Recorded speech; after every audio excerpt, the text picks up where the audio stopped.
सदा सत्स्वरूपं चिदानन्दकन्दं जगत्सम्भवस्थानसंहारहेतुं स्वभक्तेच्छया मानुषं दर्शयन्तम् नमामीश्वरं सद्गुरुं साईनाथं नमामीश्वरं सद्गुरुं साईनाथम् भवद्वान्तविध्वंसमार्ताण्डमीड्यं मनोवागतीतं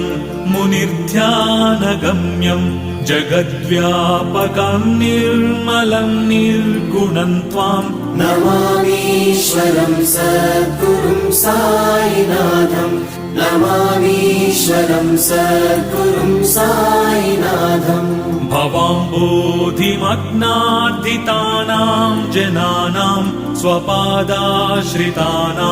स्वभक्तिप्रियाणां समुद्धारणार्थं कलौ सम्भवन्तम् नमामीश्वरं सद्गुरुं साईनाथं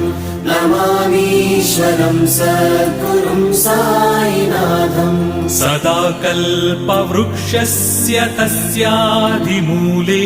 भवद्भावबुद्ध्या सपर्यादिसेवां नृणां कुर्वतां भुक्तिमुक्तिप्रदन्तम् नमामीश्वरं सद्गुरुं साईनाथं नमामीश्वरं सद्गुरुं साईनाथम् अनेकाश्रुता तर्कलीला विलासै समाविष्कृते स्यानभास्वत् प्रपञ्चम्